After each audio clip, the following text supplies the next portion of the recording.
கெட்டிமேளம் serial எபிசோடுக்கான review பார்க்கலாம். என்னோட review பிடிச்சிருந்தா லைக் பண்ணுங்கள். நாளைக்கான எபிசோடில் என்ன நடக்குதுன்னா, நம்ம அஞ்சலியை தான் காமிக்கிறாங்க. அஞ்சலி என்ன பண்ணுறாங்கன்னா, புக்கை வச்சு படிச்சுக்கிட்டு இருக்காங்க எக்ஸாமுக்கு. உடனே மகேஷ் அங்கே வராரு.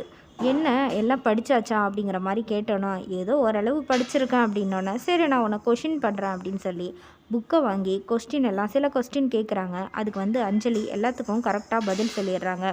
அப்புறம் என்ன சொல்கிறாங்கன்னா, சரி டைம் ஆகிடுச்சி, நீ முதல்ல படுத்து தூங்கு அப்படின்னு சொன்னோடனே அஞ்சலி என்ன பண்ணுறாங்கன்னா, எனக்கு நிறைய படிக்கிற வேலை இருக்குது, அதனால் இன்றைக்கி நான் படிச்சுட்டு தான் தூங்க போகிறேன்னொன்னே, நோ இப்போ நீ தூங்கியே ஆகணும் காலையில், அப்போனா என்ன சீக்கிரமாக எழுப்பி விடுறீங்களா அப்படின்னா அஞ்சலி சொல்ல, அஞ்சலிக்கு என்ன பண்ணால் டக்குன்னு விக்கல் வருது. உடனே தண்ணி எடுத்து கொடுக்குறாரு மகேஷ். அதுக்கப்புறம் அஞ்சலி என்ன பண்ணுறாங்கன்னா, என்னை யாரோ நினைக்கிறாங்க, அதனால தான் விக்கல் வருது அப்படின்னோடனே, உன்னை நான் தான் நினச்சிருப்பேன் அப்படின்னோடனே, இல்லை நீங்கள் இங்கே தானே என் கூட இருக்கீங்க, எங்கள் வீட்டில் தான் யாரோ நினச்சிருக்காங்க அப்படின்னோடனே மகேஷ் மனசில் யோசிக்கிறாங்க, என்னை தவிர உன்னை யார் நினைக்கிறா அப்படிங்கிற மாதிரி மைண்ட் வாய்ஸாக சொல்லிக்கிறாங்க. அஞ்சலி என்ன பண்ணுறாங்கன்னா, அம்மாவுக்கு வேலையே சரியாக இருக்கும், அதோட துளசி அக்காவுக்கு கூட தீயாக இருக்கிறதுனால அவங்களும் என்னை நினைக்க வாய்ப்பில்லை.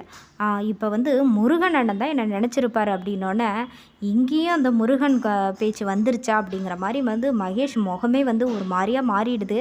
அஞ்சலியோ காலையில் சீக்கிரம் எழுப்பி விடுங்க அப்படின்னு சொல்லிட்டு தூங்கிடுறாங்க. இன்னொரு பக்கம் வெற்றியை தான் காமிக்கிறாங்க. வெற்றி என்ன பண்ணுறாருன்னா, ஈஸ்வரமூர்த்தி வெற்றியை கூப்பிட்டு பக்கத்தில் உட்கார வச்சோடனே ஒரு ஜோசியர் வராரு. அவர் வெற்றிக்கு ஜோசியம் பார்க்கணும் அப்படின்னு சொல்லியிருப்பாங்க. அதை சோழி போட்டு பார்க்குறாங்க. அது வெற்றி கையாலே அந்த சோழியை போட சொல்கிறார். சோழி போட்டதுமே ஜோசியர் என்ன சொல்கிறாருன்னா, இவருக்கு ஒரு பெரிய கண்டம் இருக்குது, ஆபத்து இருக்குது, யாரோ இவருக்கு பிரச்சனை கொடுக்குறாங்க அப்படிங்கிற மாதிரி சொல்கிறேன். ஒட்டுமொத்த குடும்பமும் ரொம்ப அதிர்ச்சியாக போகிறாங்க. யார் இவனுக்கு தொல்லை கொடுக்கறது அப்படிங்கிற மாதிரி. அதுக்கப்புறம் நான் ஒரு தாயத்து தரேன், அதை நீங்கள் போட்டுக்குங்க, எல்லாம் நல்லபடியாக நடக்கும் அப்படிங்கிற மாதிரி சொன்னோன்னே வெற்றியோட அம்மா கிட்ட அந்த தாயத்தை கொடுத்து வெற்றிக்கு போட சொல்கிறாங்க. அவங்களும் போட்டு விட்டுடுறாங்க. அதுக்கப்புறம் என்ன நடக்குதுன்னா, காலையிலேயே அஞ்சலி கொஞ்சம் லேட்டாக எந்திரிப்பாங்க வழக்கம் போல். மகேஷ் காஃபி எடுத்துகிட்டு கொடுக்குறாரு.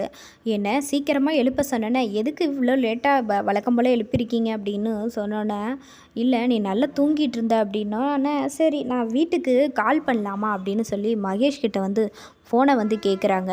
இல்லை வீட்டிலேருந்து யாரும் கால் பண்ணலாம் இல்லை அப்படிங்கிற மாதிரி மகேஷ் சொல்லிடுவார். மகேஷ் அஞ்சலியை நீ போய் ஃப்ரெஷ்அப் ஆகிட்டு வா அப்படின்னு சொல்லிட்டு அனுப்பி விட்டுறாங்க. அதுக்கப்புறம் மகேஷ் யோசிக்கிறாங்க, என்ன எப்போ பார்த்தாலும் நம்மளை பற்றி நினைக்க சொன்னால் இவ வீட்டில் உள்ளவங்களை பற்றி தான் நினச்சிக்கிட்டு பேசிக்கிட்டு இருக்கா, இதுக்கு ஏதாவது ஒரு வழி பண்ணணும் அப்படிங்கிற மாதிரி யோசிக்கிறாங்க. இன்னொரு பக்கம் நம்ம கவினை தான் காமிக்கிறாங்க. கவினை என்ன பண்ணுறாருன்னா, அஞ்சலி அவர்கிட்ட பேசினது பழகுனது காலேஜில் நடந்த ஒரு சில மறக்க முடியாத விஷயங்கள் எல்லாத்தையும் யோசித்து பார்க்குறாங்க. அஞ்சலி அவரால் மறக்கவே முடியல. அப்படிங்கிற பட்சத்தில் என்ன பண்ணுறாருனா, போய் ட்ரிங்க்ஸ் எடுத்து வீட்டிலையே குடிக்கிறார். ரொம்ப ஓவராக குடிச்சிடுறாரு. அதனால் மூக்குலையும் வாயிலையும் அவருக்கு பிளட்டு வந்துடுது. அப்படியே மயங்கி அந்த இடத்துல விழுந்ததுக்கப்புறம் அவங்க அம்மா கவினை பார்த்துடுறாங்க. ஐயோ என்ன இப்படி ரத்தம் விழுந்து கிடக்குறானே அப்படின்னு சொல்லி எழுப்பினோன்னே கவினோட அப்பாவும் அங்கேருந்து வந்துடுறாங்க. உடனே ஆம்புலன்ஸுக்கு ஃபோன் பண்ணி கவினை ஹாஸ்பிட்டலில் சேர்த்துடுறாங்க. இன்னொரு பக்கம் நம்ம லக்ஷ்மியை தான் காமிக்கிறாங்க.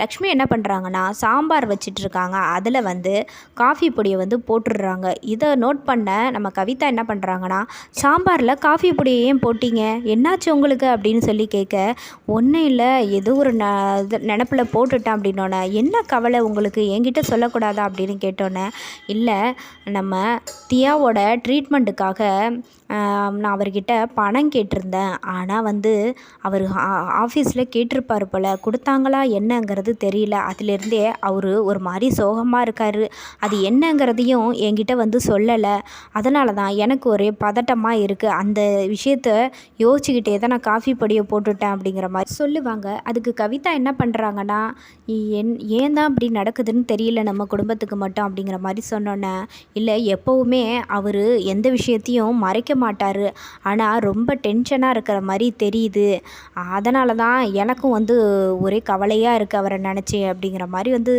சொல்லிவிட்டு, சரி நீ இந்த சாம்பாரை ஊற்றிருமா, வேறு ஏதாவது சமைச்சிக்கலாம் அப்படிங்கிற மாதிரி லக்ஷ்மி சொல்லிடுவாங்க. அதோடு முடியுது.